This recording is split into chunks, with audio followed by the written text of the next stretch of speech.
Ես երկու րոպե երևի 3 կետ ասինքն նախաբանի որպես մեկնարկ ասեմ, հետո արդեն հարցերով շարունակենք։ Ես ուզում եմ ձեր ուշադրությունը հրավիրել 3 կետի վրա։ Նախ ուզում եմ դուք էլ ինքներդ հարցնեք, թե ինչու է Նիկոլ Փաշինյանը ինչ սոցիոլոգիական հարցումներ է ստանում, ինչպիսին է նրա մոտ պատկերը, որ որոշել է այս շրջանից սկսած սեփական ժողովրդին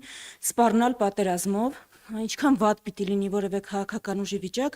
որ դիմի նման ծայրահեղ քայլի, որովհետև այո, սեփական ժողովրդին պատերազմով սպառնալը ծայրահեղ քայլ է։ Երկրորդը, որ ուզում եմ ձեր ուշադրությունը հրավիրել,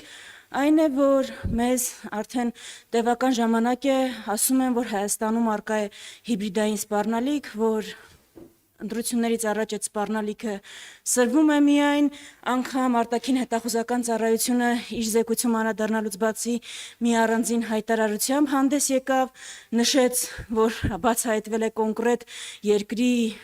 հատուկ ծառայության միջամտության դեպք։ Ես պարզ հարց ունեմ մեր ինքնիշխաններին, ճակերտավոր ինքնիշխաններին, եթե տենց կոնկրետ դեպքեր են բացահայտվել, եթե այդքան կոնկրետ տեղեկություններ ունեք,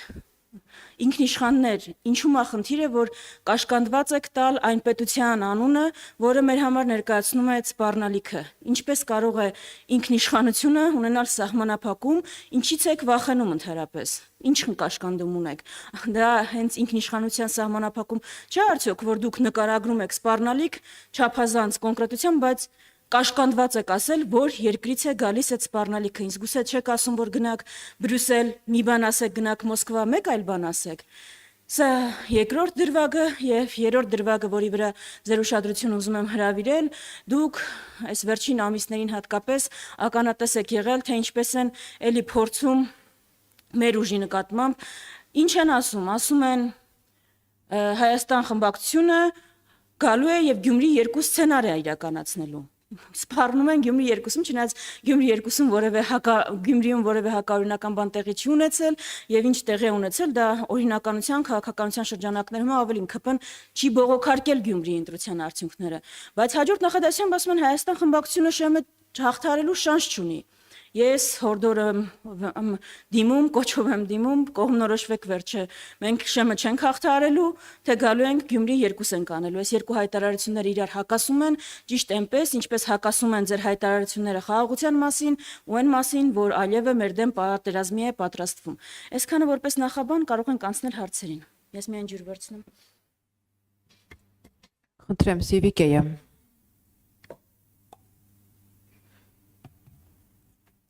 Այո, լսում։ Շնորհակալություն, Տիկին Վարդանյան, նախորդ ճեպազրույցի ժամանակ ձեր խմբակցության անդամ պարոն Կարնիկ Դանիելյանը հայտարարեց, որ դուք նույնպես սոցիոլոգիական ներքին հարցումներ եք արել եւ բավականին լավ արդյունքներ եք արձանագրել։ Ի՞նչն է պատճառը, Տիկին Վարդանյան, որ չեք հրապարակում այդ հարցումները, եթե այդքան բարենպաստ պատկեր է ձեզ համար ձևավորվել։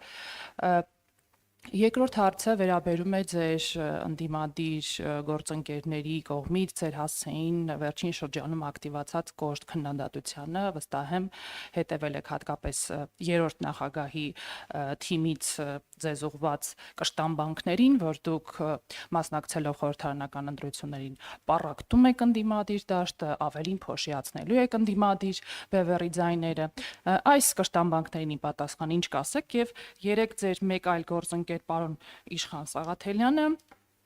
ենթադրում եմ հայրենադարձների հետ երկրորդ նախագահի հետ հանդիպման շրջանակներում հայտարարել է, մեջբերում եմ, հստակ հայտարարել ենք, որ ընդդիմադիր դաշտում մենք չունենք թիրախներ,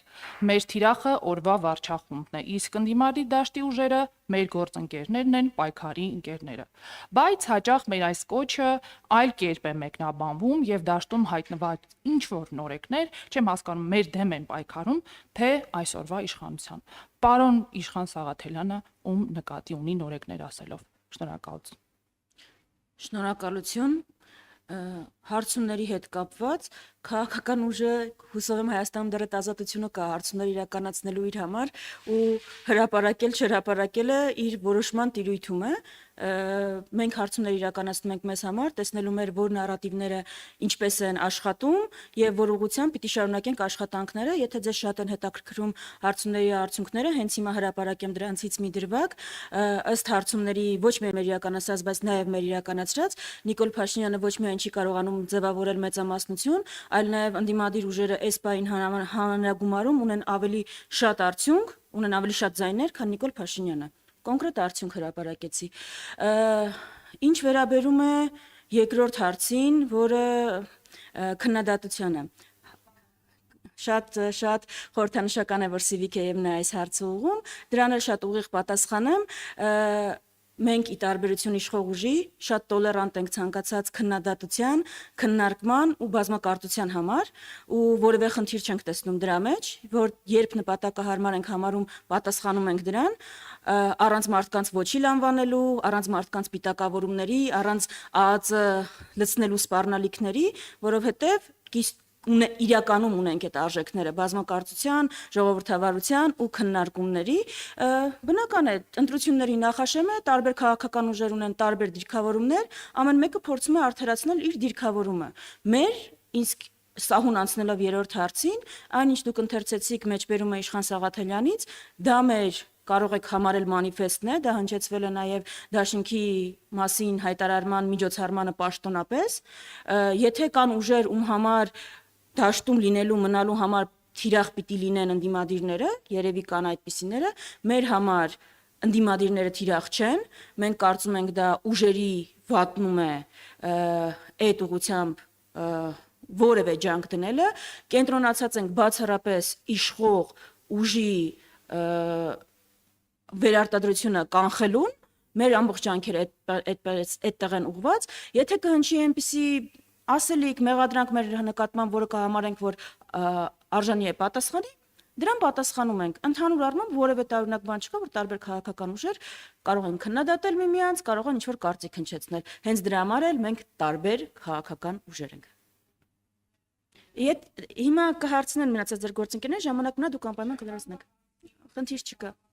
Ընդդիմադիր դաշտը պարակտելու, ընդդիմության ձայները փոշիացնելու հետ կապված դիտարկմանը ինչպես կարձագանք եք, որտեղ Սիրով արձագանք եմ, ի տարբերություն իշխանական դաշտի, որտեղ կա մեկ ուժ եւ որևէ այլ ուժ չի հաղթարում շեմը, ընդդիմադիր դաշտը, սիրելի քաղաքացիներ, ձեզ ընձեռնում է ըստ ձեր ճաշակի, ըստ ձեր համոզումի քվեարկելու հնարավորություն, ընդդիմադիր դաշտը մեկ ուժից բաղկացած չէ, ընդդիմադիր դաշտը բազմազան է եւ դրանով կարող է մոբիլիզացնել տարբեր շերտեր, այնպես որ սիրելի քաղաքացիներ, ազատ եք ընտրել այն ուժին, ով ձեզ դուր է գալիս։ Եթե Հայաստան խմբակցությանն է վերաբերում ձայները փոշիացնելու մեղադրանքը, կարող եմ վստահեցնել բոլորին, որ այդպիսի վտանգ ընդհանրապես չկա, ես վստահ եմ, որ դրա մասին ընտրությունների արդյունքները իհարկե կվկայեն, բայց դրա մասին վստահաբար կվկայեն նաև բոլոր այն հարցումները, որոնք կհրապարակվեն, եւ ընդհանրապես շատ հետաքրքիր կլինի այդ մարդկանց դեմքին նայել հունիսի 8-ին։ Հանրային երկրորդ հեռուստաընկերություն։ Տիկին Վարդանյան, դուք քիչ առաջ ասացիք, որ հիբրիդային պատերազմի հետ կապված իշխանությունները չեն տալիս Ռուսաստանի անունը, վախենում են, չեն տալիս հարաբերությունները փչացնելուց, թե չեն ուզում տան, որովհետև իրականում լավ հարաբերություններ ունեն, բայց դա պետք է, որ ընտրություններում նաև այդ հատվածի ձայները վերցնեն։ Էլի մեկ անգամ եւս դիմելով իշխող ուժին, մի վախեցեք, այդքան սարսափելի չի, Ռուսաստան, ասեք, Ռուսաստան, եթե սպառնալիք այդտեղից կա։ Չէ, ինչու չեն տալիս, թողնելով իրենց մանևրելու հնարավորություն, կրկնում եմ, որ գնան Բրյուսել, աջակցություն փորձեն ստանալ, մատնանշելով, որ սպառնալիք կա Ռուսաստանից, գնան Ռուսաստան, աջակցություն փորձեն ստանալ, ասելով, որ չէ, այն հայտարարությունները, որ անում ենք, դա ձեր դեմ ուղղված չի։ Այսինքն, տեսնում ենք, որ որևէ հարցում, սկսած ներքաղաքականից մինչև արտաքին քաղաքականություն, չկա սկզբունքայնություն, չկա հետևողականություն, կա խաբել։ Միայն խաբել, չեն տալիս, որպեսզի չլինի որևէ կոնկրետություն, չեն տալիս, որպեսզի այն եթե ուղիղ մատնանշեն, բնական է, որ դրան պիտի լինի հակազդեցություն։ Այսինքն արձագանք պիտի լինի, հակազդեցությունը սխալ բառ է, արձագանք պիտի լինի։ Հիմա Ինչու չեն տալիս, ինձ թվում է իրենց պետք է ուղեք, այստեղ բրիֆինգի են, կարելի է հարցնել, հասկանում եք, արտաքին հետախուզական ծառայությունը կոնկրետ հայտարարություն է հրապարակել, ասել է կոնկրետ երկրի ուժային կառույցի միջամտության փորձ են արձանագրել։ Հիմա երկրի անունը չտալը ո՞րն է, այս Հարի Փոթերը չի, որտեղ Վոլդեմորտի անունը չեն տալիս։ Էս է ընդհանուր պատկերը։ Հանրային ռադիո։ Տիկին Վարդանյան, անհետ կորածների հարազատները մի քանի օր է պահանջում են 44-օրյա պատերազմի մասին զեկույցի հրապարակումը։ Ինձ հետաքրքիր է ձեր խմբակցությունից շփումներ եղել են հարազատների հետ եւ որքանով եք հնարավոր համարում, որ այդ զեկույցը կքննարկվի օրինակ փակ ձևաչափով անհետ կորածների ծնողների հետ, հաշվի առնելով, որ արդեն ազգային ժողովում կազմակերպվել են նման փակ հանդիպումներ։ Շնորհակալ եմ հարցի համար, առիթից օգտվելով անդրադառնամ 3 տեղի ունեցած միջադեպին, բառացիորեն մի քանի րոպե առաջ մենք հանդիպել էինք ծնողների հետ, իմ գործընկերները տարբեր ովքեր դուրս էին եկել նույն մուտքից եւ լսել էինք նույն պահանջները, լսել էինք նույն հարցերը եւ բնականաբար չէր եղել են արձագանքու միջադեպը, որը 3 տեղ ունեցավ ԱԺ նախագահի հետ, որը պարբերաբար բնույթ է կրում, այսինքն այստեղ էլ կարող ենք տեսնել տարբերությունները։ Ոչ միայն 3 այս անցնող օրերին իմ գործընկերները հանդիպել են ծնողների հետ, 3 իմ գործընկերուհի Աննա Գրիգորյանը բարձրաձայնել է այդ հարցը եւ առիթից օգտվելով կրկնեմ մեր պաշտոնական դիրքորոշումը։ 44-օրյա պատերազմի հետևանքները քննող, հանգամանքները քննող հանձնաժողովի աշխատանքներին մենք չենք մասնակցել, որովհետեւ ասել ենք, որ Անդրանիկ Քոչյանը չի կարող քննել Նիկոլ Փաշինյանի արարքները, առավել եւս օբյեկտիվ գնահատականներ տալ դրանց։ Այդ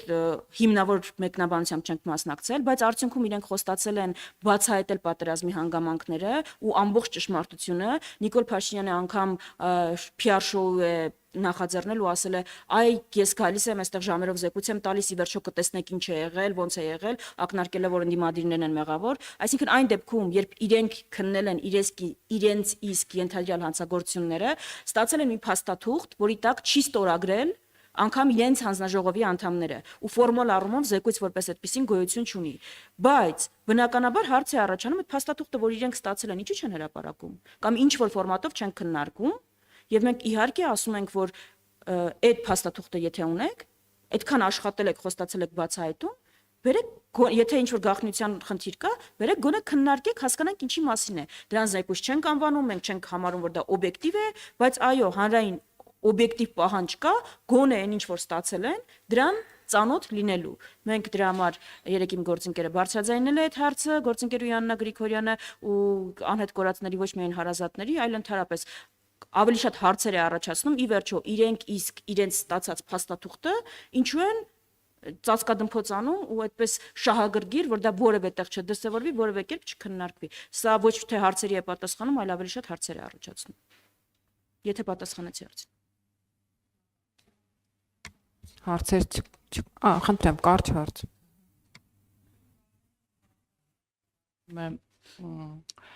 Անդիմադիր բևեռից հնչող հայտարարությունների եւ դրան ի արձագանք ձեր թիմի որոշ ներկայացուցիչների կոշտ հակադարձություններին Ուժեղ Հայաստան կուսակցության խորհրդի անդամ Տիկին Գոհար Մելոյանը վերջերս